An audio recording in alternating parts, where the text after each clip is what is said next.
Welcome back to the Backyard Banters. Again, I'm Chris Harges, running for District 11 to replace Chuck Edwards. This is Rob Campbell. He's a Renewable Energy Policy Analyst, and he knows a whole lot more than I do about environment and policy, and I'm about to learn a lot, and I'm real excited about it. I'm excited to be here, Chris. Thanks for having me. Yeah, thanks, Rob. I think that we're in this crux where we've got these battle lines where there's this kind of anti-environmentalist force that has been furthered by the gas and oil industry. The lobby has been furthered by billionaires who want to avoid regulation. And I feel like what used to be a very bipartisan issue, what used to be something that we could agree on, that we want to breathe clean air, we want to drink clean water, has now become a partisan issue. And one of my big challenges as a politician is I want clean air, I want clean water, and I want a healthy economy.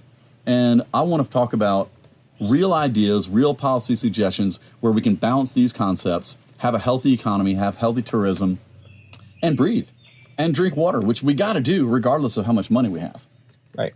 And I mean, having a clean environment and having a good functional economy are not incompatible goals. And to your point about it being, what should be a nonpartisan issue, people forget a lot of times. Nixon was the one who created the EPA. I mean, 50 years ago, this wasn't a partisan issue. We all understood, because of how bad things had gotten, that we needed to preserve our environment, that we needed to start taking this seriously. There was a time when, the most notable conservationists out there were Republicans. Those days are gone, but, we can go back to that. There's no reason why it can't be bipartisan. Yeah, I hope so. I hope we can get that. I mean, I feel like we've kind of lost our way there. And I blame the money in politics. It's something I circle back to often, but I think a lot of what's wrong in American politics is because billionaires can drown out thousands of regular voters' ideas with propaganda. And when you get that propaganda machine rolling for decades, and it's a concerted effort to change how we think about the environment, to try to debunk the very clear idea that climate change is influenced by our activities, that massive storms like Helene are going to happen more often if we don't control our carbon emissions, then it does confuse the issue. And my thoughts are twofold. I first want to figure out ways where we can continue to run our carbon-based economy well, while gradually weaning off of it, still having affordable energy, affordable transport, and ways where we can preserve the tourism aspect of Western North Carolina that is really a lifeblood of our economy. I pulled up some stats over the course of the afternoon here and came up with some pretty alarming stuff of what we could lose if we lost our place as being clean air, clean water, and an attractive place to go to spend time in the woods. That, our outdoor recreation just in Western North Carolina, which is District 11, generates $4.9 billion in economic output, according to a Made by Mountains report, including jobs, about 48,000 full-time equivalent jobs. A lot of those are gigs or part-time, but 48,000 full-time equivalents. That's a lot we have to lose, in addition to the $197 million in regional tax revenues. Visitors spend, $212 a trip on average. Asheville and Buncombe alone, we get about $3 billion into the local economy, according to Explore Asheville. Those visitors aren't all tourism, but the beauty of our mountains is the primary draw. The Pisgah and Nantahala National Forests see millions of visitors annually. The Pisgah Ranger District estimates 3 to 4 million visitors each year. Our national parks made about $2.6 billion in 2024. And with all that said, we've got a lot of moves to cut out the science, the research, and the staffing that make these operations run. And we've got, a lot of force to try to allow polluters to dirty our waters and dirty our air, which is going to make all these things a lot less attractive. So my hope is to sell the economic benefits of a clean environment and get people behind the bipartisan idea that clean air and clean water is not just a concept for someone else, but it's something for us.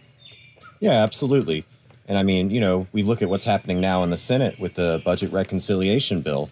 They're proposing 250 million acres of public land going up for sale potentially. That is scary, because once it's sold, it's gone. Exactly. You don't get it back. Yeah. No, you can't just, have that come back overnight. People forget sometimes or don't know that the Pisgah National Forest, it was clear cut at one point. Mm-hmm. And they planted all this, it started with the Civilian Conservation Corps in the 30s under FDR. They planted, millions and millions of trees basically in this region. And it took them a long time to get to where they are today. For all those areas that are clear cut. It's not an overnight process. If you destroy those lands. If you do reforest them, it's going to take a long time to get them back. But also, even if you do that, you lose the old growth, you lose the species that depend on that forest, and you lose something special about that forest that you can never get back. Because if you just replant trees and they're, identical tree stands, it's not the same as what you lose. It's not the same environment. And so we've got this huge amount of tourism, this benefit, and a lot of that is from this relative old growth. It's not true old growth. As you mentioned, a lot of this has been cut and has regrown, but a lot of it has regrown, like some of the trees even around our backyard here. We got some, 4+ foot diameter trees, some big old growth forests. We're reestablishing the loam that holds the soil down, that slows the landslides from events like Helene, that slows the floods. They're great sponges for recycling the air, and they're beautiful. And, my opinion is that the relative old growth forests that we have need to stay. Now, as I say this, I'm sitting on a porch made of wood beside a house made of wood. And I'm a builder. I run a construction company. I'm a builder. We need lumber. We need affordable lumber. So I'm not against forestry, and I'm not against doing it locally, but I think that we should compartmentalize forests, which are production forests, which we use for logging, right, which we use for timber, but we should separate out and protect the relative old growth sections, the parts that are core to our identity as a wild place of Western North Carolina and are core to our tourism industry. Absolutely. Yeah, and sustainable forest management is possible. It absolutely can be done. But I think a major issue with this reconciliation bill that's being proposed right now, these 250 million acres, they don't need this much land. They're currently having an issue in certain places with some of these Trump actions, even getting people to buy this land that they're trying to get rid of, because a lot of fossil fuel companies and timber companies, they just don't need it. We don't need that much land. We have land that's already designated for these purposes. So it's just, it's a political action is what this is. And we don't need to be getting rid of all these. We can sustainably build, sustainably forest, sustainably, harvest other resources without getting rid of critical public lands that people depend on, that they use for hiking, camping, biking, hunting, fishing, etc. And mountain biking in particular is rapidly growing. It is amazing the number of the number of new visitors, and the economic power of mountain biking. It has such a wide range of appeal, and it's this great sport where you can just get out there and crank out a good workout and then have some fun going downhill, get in the flow state, get to feeling good, go back to work or whatever else you're doing with a whole new perspective. And it's a wonderful thing that, you can get to from about anywhere in Western North Carolina. There's good trails, and it concerns me that we've got this national move to cut these forests regardless of their value, and not going to go mountain biking without the forest. It's too hot, it's too dusty, it's not pretty, it's just not fun. And that's something that we would lose. I think with that, and this is where your knowledge comes in, how much do you think, as far as what we preserve as old growth, what we use as farmable timber, are those lines fairly drawn? Should those lines stay the same? I think you probably agree with me that the, quote, big, beautiful bill that would expand logging into these old growth areas, as well as the recent forestry plans to expand this logging, is probably a bad idea. But in your perfect world, where would we have sustainable local timber harvesting to prevent harvesting timber and transporting it in other places versus keeping that old growth intact? That's a great question. We do have designated areas for this where timber is harvested locally and sustainably. We don't need to be expanding it into areas where it's not happening, especially where there's old growth forest involved. I firmly agree with that. And I think public sentiment is in agreement with us as well. Absolutely. But we still see these laws passed because the timber industry is so powerful. Yeah, absolutely. The lobbyists are so powerful. Well, and as you mentioned, money in politics is a huge issue. Citizens United may have been the most disastrous Supreme Court ruling in our lifetimes for its repercussions. I agree. It's why we're having such a difficult time getting along, because we have these dark money interests, whether they be lobbyists or just people who have a ton of money and have strong opinions, who are drowning out the voices of everyday Americans. And in some cases, I believe they're actually trying to get us to not get along well, because it makes us weaker. And it lets them pocket more tax money, and it lets them not have to pay for government services for people less fortunate. Right. And I think we have broad agreement on a lot of these issues, but we have this disconnect between what the people want and what the government delivers, because there are unfortunately too many voters who watch a few ads on TV and listen to something on the radio, and that's all they do politically. And whoever has the most money wins that battle. Yeah, absolutely. It comes down to that. Comes down to that money. Pretty often. It's unfortunate. Yeah, and I think you make a great point too. You'll notice that when you look at polling, most people agree on a lot of issues. There's pretty widespread agreement on a lot of issues. One of those issues is getting money out of politics. Huge bipartisan support for that. Yes, huge bipartisan support. But of course, you'll notice, the media focuses on wedge issues. They focus on things that they know are going to divide people, that they know are going to cause disruption, that they're going to make people disagree and, get to the point where they even hate each other. But at the end of the day, people have a lot of agreement, a lot more agreement than we're led to believe on a lot of really important issues. Yeah.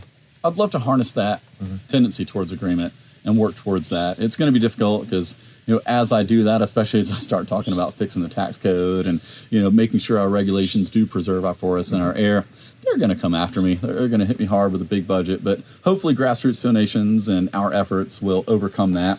And I do believe that's possible. I think there are enough people who are frustrated with the current situation and are aware of the danger of the growing wealth and power gaps that we're going to get a different kind of election in 2026. We're going to make some progress. Not necessarily just partisan saying that the Democrats will make progress, but saying that we'll make progress as a people of voting in our own self-interests and voting in the interests of America versus just voting for who the television tells us to vote for.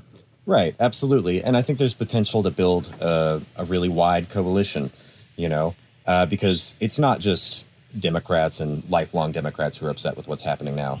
It's a lot of people who are upset, and they have reason to be upset. Even if I think, for a lot of people out there who consider themselves Republicans, it's clear to see that what's happening right now with the GOP is not the same Republican Party of, 20, 30, 40 years ago by any means. It's very different in a lot of ways. Yeah. And with that said, I think that the control that the energy lobby has really skewed the conversation and made it much more extreme, where I would like to present a view that I like breathing clean air. I like drinking clean water, and I think that's necessary. But I also drive a car. I like getting to work. I like it being affordable. I like the convenience of burning gasoline. And yes, I want to transition us over to a more electric economy, and I want to transition us over to more solar. And I'm doing that with some of my projects, solarizing the houses that have the right roof angle and doing what I can with that and driving a very efficient car. And with that said, I think there are a huge number of people who have kind of been trained to believe that we can't even think about trying to preserve the environment without destroying our economy. So my thought is that we need to present ideas where we can preserve our environment and our economy. And this is where I think your expertise can come in, ways where we can create energy that's cost effective, that's convenient, that works well, that is less damaging on the environment. Yeah, absolutely. And I think that's a great point of discussion, right? A lot of people don't know this, but solar right now is the cheapest form of energy in history. No way. It's incredibly cheap. Yeah, that's amazing. Absolutely.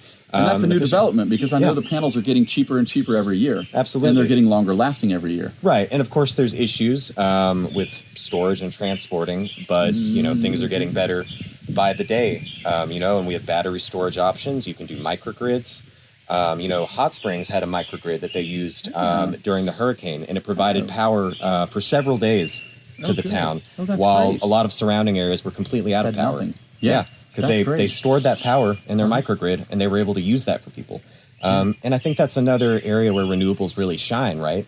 Is that, they can operate in these situations independently of the grid, which gives you a lot of resilience in the event of storms or, even potential power grid attacks. Yeah, absolutely. And that's a real thing. You see it happening in Ukraine, and we think that won't happen here, but it will. There are bad actors in the United States. There are people who are going to attack the power grid. So that does make sense that some of these renewables, especially solar, is more portable, more singular, lets you be somewhat independent of the grid, which I think is great.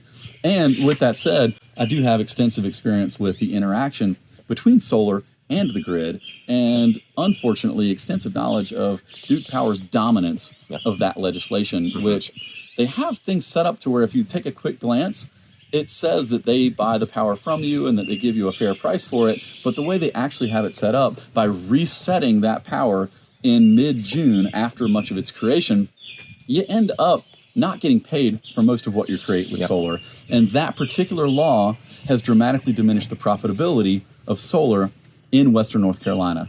And that's something that is a purely partisan result of the power of Duke Power's lobby. There's nothing popular about it, but unfortunately it's still there. And this is one of the many things that I want to fight if I make it into the U.S. House, is to fight these laws that were crafted by special interest and instead give us practical policy that allows solar to actually be the cheapest form of power, breaks down the regulatory barriers that are discouraging it, and causes it to move forward.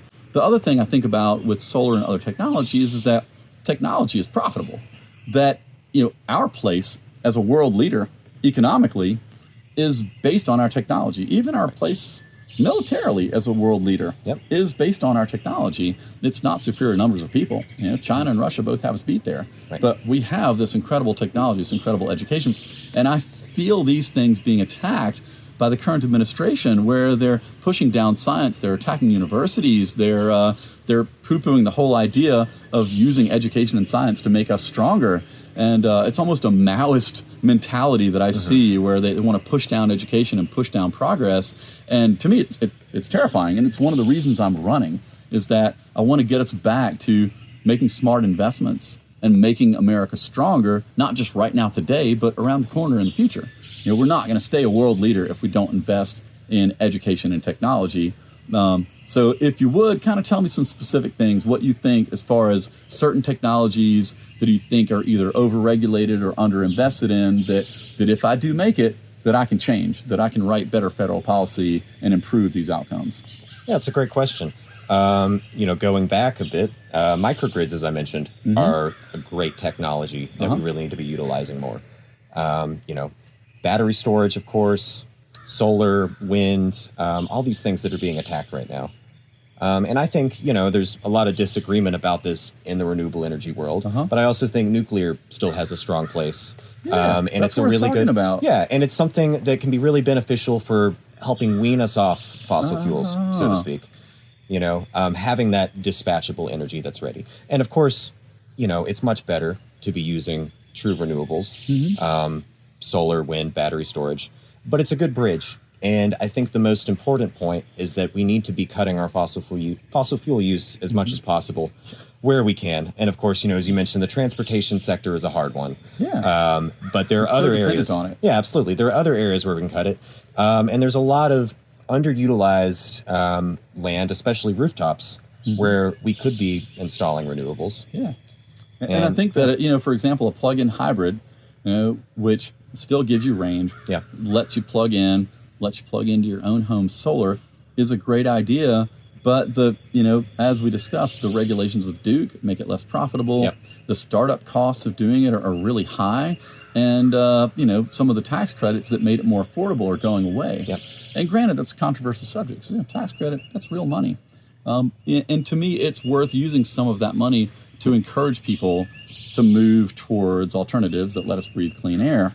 And my thought is, instead of having it be as extreme as it would be on either side, and, while I like a lot of what Biden did, I think that he let the left side of the party push him too hard into the Green New Deal and pushed a set of legislation which I personally agree with, but which I would not press as a national representative of Western North Carolina. I would instead work towards common sense middle ground solutions where we gradually work our way off of carbon, and we do it in a way that doesn't upset the economy, that doesn't trigger inflation, that doesn't make things more expensive for us. Right. No, I think that's a great point. And EVs are great. They're going to be necessary, and they're going to be a huge step toward decarbonization. But I think at the end of the day, the more effective thing that we can do and the most important thing we can do is focus on building, walkable cities and infrastructure and investing in public transportation. That's what's really going to help get us out of the mess. Absolutely. And this is something that, as a real estate developer, I've tried several times to create these little pocket communities, these small communities with high density. And on the one hand, you say, you got this high density and you don't really have natural land left and everybody's packed together. But from an environmental standpoint, it's the way to go. But from a regulatory standpoint, especially within Asheville City and within Buncombe County, it's almost impossible to do that on the scale that I do. Now, the large-scale developers who have the ear of the local regulators and have these, $180,000 a year salaried engineers on their team, they can do it. It's expensive and difficult, but they can do it. Right. And it's tough because, a lot of times the people who are in the position to do it are not building the affordable housing that we need. Right. Right. And the market pushes us towards building more expensive housing. Right. The regulations, unfortunately, locally also do, which is disappointing for a city and a county that is largely Democratic to have regulations that are pushing towards more land use, larger houses, and more expensive houses. It's a bit of a pet peeve of mine, and unfortunately something I can't do about as a national politician. Right. But I would like to, on a national level, encourage cities to be able to do focused high-density development, transport, sidewalks, bike trails, public transport, and leave areas open. I mean, you look at areas like the Bay Area of California, incredibly high population density out there, but 15, 25, and 40 minutes in any direction, you've got moderately large, and very large, completely wild areas.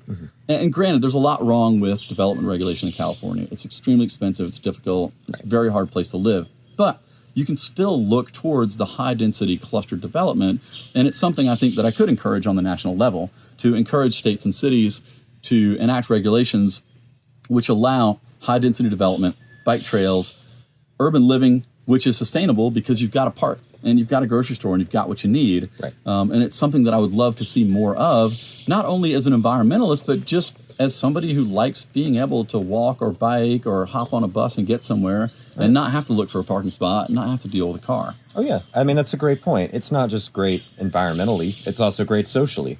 Yeah. One of the big reasons that I think people feel so isolated right now is there's a lot of, living situations people are in where they're miles and miles between them and other people. And there's no way to get there unless you have a vehicle. And now, of course, a lot of people have vehicles in this country, but not everybody does. And there's, of course, a financial barrier to that too. Yeah. And having more walkable, livable spaces kind of tears down that barrier. Absolutely. And even for people who do have vehicles. I mean, you go to a town like Charlottesville, Virginia, for example. If you go to their downtown, they have a huge section where it's walking only. That's great. No parking, and it's I would fantastic. love to see that in Asheville. You go there on you go downtown on a Friday or Saturday night.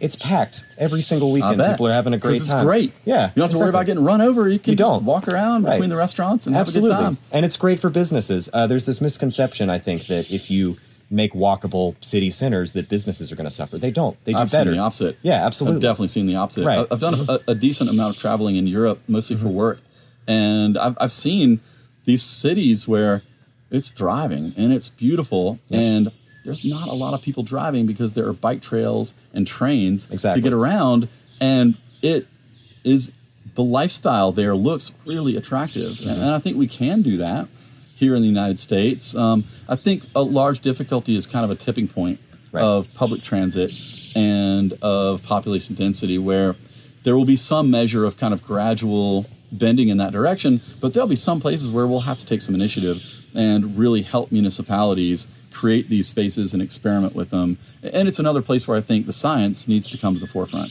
where instead of making it a partisan issue and arguing about it, let's look at places like Charlottesville who've done it successfully. And let's look at what is the cost of creating that environment somewhere like Asheville, and then what is the benefit, and let's just weigh those on a scale and look at what works best, instead of having it be this partisan battle of, we got to keep the cars, and we got to do this, and we got to do that.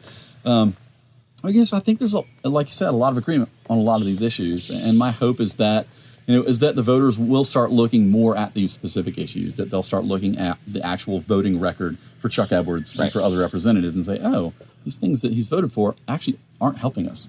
They might be helping his boss, they might be helping his corporate sponsors, but they're not helping us.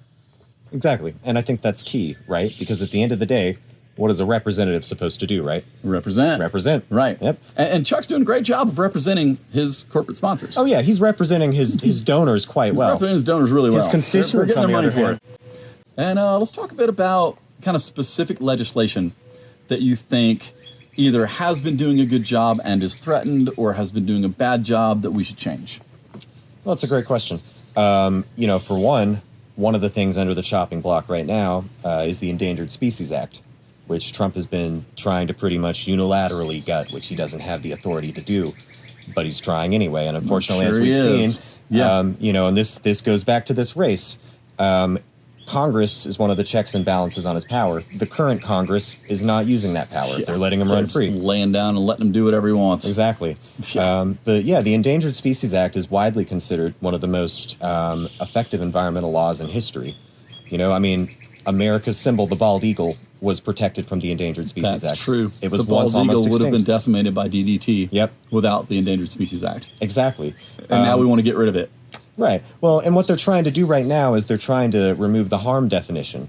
And what that means is that, you know, the Endangered Species Act says it's illegal to do a list of things that you can't do to endangered species. Mm-hmm. Of course, one of those is kill directly, but there's also a Right. lot of other things that indirectly kill or harm endangered species. Just as much. Yeah, You for take example- away their habitat, their environment, that kills them. Exactly. And so They're that's just what as it dead. does. So what they're trying to do is remove that definition where removing its habitat or destroying its habitat is Is legal. considered harm to the species. Uh-huh. Right. So if that gets removed, there's no habitat protections. Yeah. And that's, of course, you know, not just really significant for the country as a whole, but especially Western North Carolina. Yeah. The Southern Appalachians are actually the most biodiverse region in the whole country. That's awesome. Right. That's why I'm here. amazing. Yeah, I love this exactly. place. Same. It's fantastic.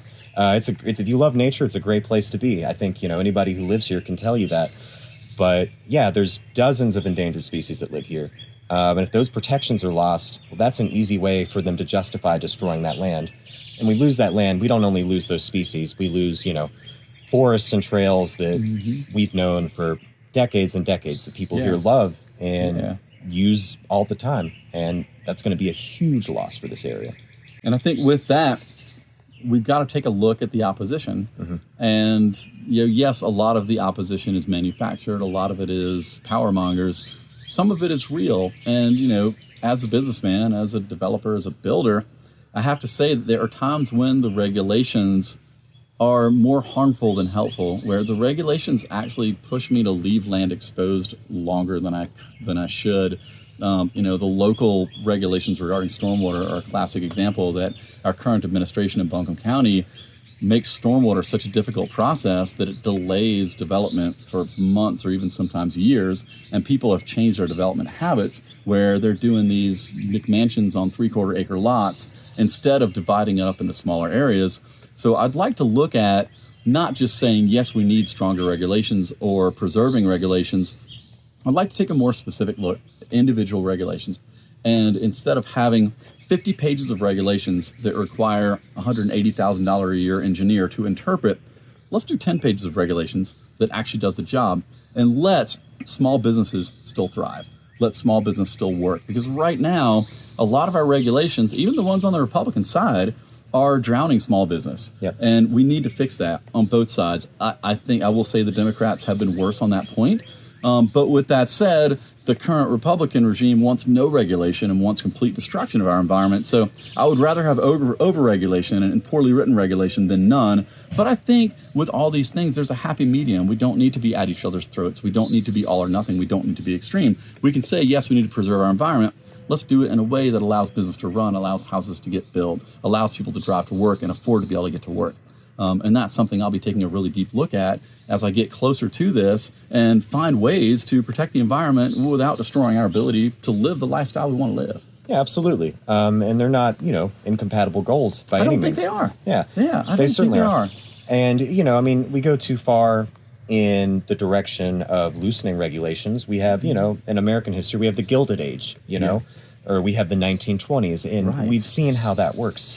It does not last. It may be great for a little while. Rivers that But were the party flammable ends. and Yeah, you know, right. smog that was so thick you had to wear a mask. Clouds of to smog walk to everywhere. work. Yes, Yeah. yes. Terrifying stuff. People working in unsafe conditions, children working. It's, you know, we need some And I regulations. feel like that's the direction we're heading. Yeah. This real extreme deregulation that we're absolutely. heading towards this area where quality of life for the wealthy few is going to be excellent and quality of life for everyone else is not going to be very good. Exactly. And we're already at, you know, unprecedented levels of income and wealth inequality in this country. The It's gap has amazing. been It's widening. rapidly widening. Absolutely. It's been widening for a long time. And, you know, and Trump has stated on multiple occasions that he wants us to return to the Gilded Age, basically. Yeah. He said that that was the most prosperous time in American history, according to him. According to And, you him. know, it was great for certain people. It was really terrible for the vast majority, you know? And when you really look at what was actually the most prosperous period in American history, for the American working class, it was the period following World War II, leading up to the 70s. And that came from, New Deal legislation under FDR. Yeah. And that had with it, regulations that were designed to help and protect the working class and to lessen the gap between the poor and the rich. And as a result, we had a much better, highly functioning economy that served everybody and not just a few people at the top. Absolutely. And I think you're getting to a core message that's an economic difference between Democrats and Republicans, where in general, Republicans tend to favor trickle-down economics, where if we make the rich richer, that money will magically filter down to the middle class and make everyone rich and happy. Where if we try to make the middle class richer, it's going to destroy people's motivation and ability to become leaders, to become innovators. So my thought is to look at what the economists say. Right. People who study economics and study the trends and study the results of these laws, and they clearly and unanimously say that a strong middle class strengthens the nation as a whole. Absolutely. And even strengthens the wealthy over time. Using my business as an example, I build houses. I need people who are well educated, able to get to work, and are not just suffering with malnutrition and poor government services. I need people who are on their feet and ready to work. And I need people who can afford to buy the houses that I'm building. And none of that works without a healthy middle class. I mean, I can talk all day long about the tax loopholes and how great they are, but they're not, because they're hurting the middle class. Yeah. And even as an investor, even as a builder, I'm suffering because of the extreme tax policies and the extreme wealth gap. So to me, if you look at this from an everyday American's perspective, who's not a builder and doesn't own a business and isn't running on this high profit margin, then yes, we absolutely need to even the score somewhat, but not at the expense of shutting down the innovators. I feel like if we have, if we return to like the 80+% tax rates that we've had in the past, it's going to stifle innovation. It's going to stifle motivation. But right now, if you're making real money and you're a good investor and you've got a good accountant, then you're probably paying less than the 8% that I paid in 2019.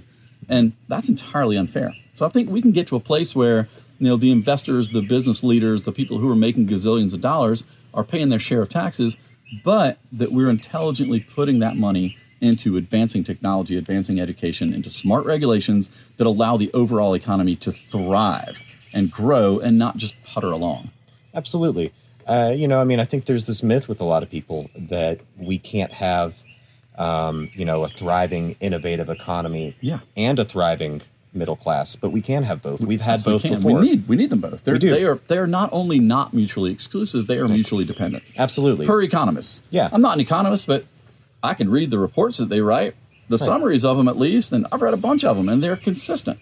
40 in economics is correct. Reaganomics is not. It's been proven time and time again. Well, and we've been trying Reaganomics, right? We've been trying it for decades. We're deep in it. And we've seen how incredibly unsuccessful it is. I don't think there's anybody who has lived through the pre-Reagan era and the modern era that would tell you that they're doing better off now financially, or that the average person is than what they were. Yeah, absolutely. And I'm going to point a finger at my own party. I'm a Democrat. I'm proud to be a Democrat, but we are not perfect. For example, Biden did not fix the Trump tax cuts. Right. He had the opportunity. He did not do it. And the reason he didn't do it is because all those people clicking in those $3,500 max donations to his campaign would have slowed that down or shut that down if he started talking about making a fairer tax rate. Right. Where I'll have the same thing. I'm going to lose an incredible amount of donations due to people, some of them friends of mine, who are going to pay more taxes because they've been evading the system for so long. And it's going to hurt me incredibly, but my hope is that having a message that resonates and having grassroots donations will help me overcome that and help me still win and start narrowing the wealth gap and start strengthening the middle class and strengthening our nation as a whole. Absolutely. And I think you make a great point, too, because I think something that the voters really want to see is people who will walk the walk. Because it's easy to say these things, but then, of course, like you said, the Democrats are guilty of it, too. Yeah. You have people like Nancy Pelosi and tons of others in Congress who are guilty of insider trading. It's, an open secret. Yeah. And they refuse to do these things that they know would be beneficial because they themselves are, profiting from this. Yeah. So we need people who are willing to back up what they're saying and do what's best for the American people, not just in rhetoric, but in action, too. Yeah. And there are people who look at me and say, Harges, what are you doing? If you win this thing and do this, you're going to pay a lot more taxes. I say, yeah, I am, but my children are going to live in a more prosperous nation. And that's what it's about. Absolutely. And I actually think that if I were running the tax codes and could do what I wanted with them, which would be to make them fairer and make the middle class have a lower tax burden, then I think I personally would retire sooner and retire richer. Because again, I'd have people who could afford my products. I'd have people who could come to work and make it happen. And instead of taking a larger share of a shrinking pie, which is what we're doing right now, we make the pie bigger and make sure everybody gets their share. Absolutely. Well, and we preserve those safety nets, right? A big issue right now is, Republicans are gutting or attempting to gut, Medicaid, Social Security, all these things that people depend upon. Yeah. And scary. If you have those nets, when you reach that point of retirement, it's a lot easier. Yeah. If we don't have those, there was a time where we didn't. Things were really rough for the elderly in this country, for retirees. Oh, that's scary. Yeah. And you think about somebody who makes $20,000 a year or $30,000 a year. If they're able to either make or keep another $5,000 or $10,000, they're going to spend it. It circles right back into the economy. You look at somebody who makes millions of dollars a year, or even $300,000 or $400,000 a year. If they get a tax break that gives them an extra $40,000 or $50,000, they might buy a nicer Maserati or a nicer yacht, but they're probably just going to pocket that money and watch it gain interest and use the buy, refi, die loophole of allowing their assets to grow, borrowing money against those assets, never paying taxes on it, and then passing that on to their children, where you get a value basis reset and no taxes at all. Absolutely. And that's the main loophole that I'm speaking of when I talk about loopholes. There's a lot of them, but that's the big one, is the buy, refi, die loophole. And it lets investors just live tax-free, live these exorbitant, luxurious lives tax-free, while the middle class is struggling to pay their bills. And with that said, we're not going to fix it just by talking about it. It's an entrenched system, and we're going to have to it's not going to be just me. We're going to have to get a whole new cadre of politicians who are not afraid to buck the system, who are not afraid to step up and say, hey, big dark money, come after me. What do you got? Bring it on. I'm still going to win. Absolutely. And that's, doing that is how we finally give some power back to the people in this country. Yeah. Because currently we have a government for and by corporations. Yes. And it is. They are in control. Right. And I think you made a great point, too, as far as when you get money to the working class, that money goes back into the economy. When you get it to, the ultra rich, that money's going into an offshore account somewhere. Yeah. It's not getting funneled back. And of course, that benefits everybody, right? If you're a business owner, you have more people who are willing and able to spend money for your products. Yeah. And that's hugely beneficial, of course. Yeah, absolutely. Absolutely. And, being an active nurse practitioner, I can't help but talk about health. It's really hard to find solid research on the effects of air pollution and water pollution on health because it is so ubiquitous. There aren't good control areas in industrialized nations where we can create a standard of this is what things would look like if we didn't have pollution. With that said, I've read dozens, maybe even 100 or so studies about air pollution in different areas in my work for the VA. Right. And there is a remarkably strong concurrence between causation, especially of asthma in children, causation of COPD in adults, causation of lung cancer, causation of other types of cancers, of allergic rhinitis, of this whole host of diseases by particulate matter in the air. And I think this is another place where we can look at the actual cost of pollution and say, yes, it can be expensive to control pollution. There are some things you're going to pay more for because you're scrubbing out pollution or because you're doing it in a way that doesn't emit so much noxious smoke. But at the same time, if we can look at it financially and say, hey, we're saving money on healthcare, we're improving our tourism, and we're improving our health and our quality of life, then the metric to me gets a little bit easier. Yeah, absolutely. I agree. And, that's a huge issue, of course, but especially for children who are the most susceptible to this. Yeah. I mean, we see it a lot in areas that have high pollution where there's, incredibly high asthma rates in children.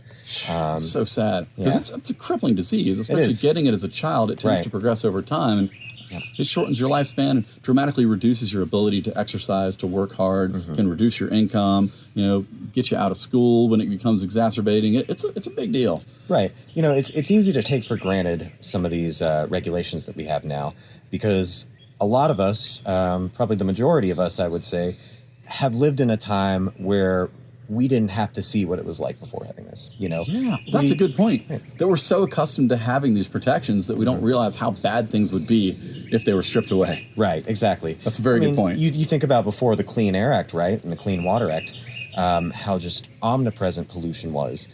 Smog all the time in every major American city.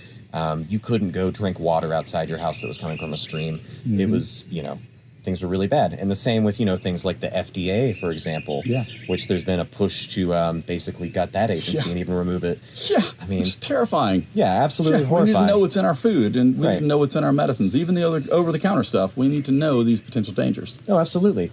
I mean, before the FDA, it was incredibly common for babies to die every year from drinking tainted formula milk that was being sold. Because there was just no regulation against it. You could just sell that in a supermarket and nobody would stop you. And that is the direction we're heading. Right. With the deregulation, people think of these regulations as being all bad and being a hindrance on business. Right. And there is that, and we need to address that. Absolutely. We need smart regulations that don't hinder business. But they need to do their job. They need to protect the people. They do. And, granted, there's a lot of regulations that could be altered. And the best way I've heard it described is that we need to take a scalpel to some of these things. Yes, but what they're doing right now, exactly. Yeah. Yes. Right. Absolutely. Because that's not effective. And then if you just gut these things completely, well, then we're back to square one, and that's not a good place to be. We've seen it. Yeah. Oh, I'm scared. I hope we can figure this out. I hope that you and I, people like us, and general American people can look at the realities of the power of these regulations, that we can, like you said, use a scalpel, make them better, make them more effective, make them less of a hindrance and a burden on business, but also make them do their job. Make sure that we're breathing clean air, drinking clean water, that our children aren't poisoned with asthma, with cancer, with brain damage, with all these other things that happen with these unregulated chemicals in high amounts in the air and in the water.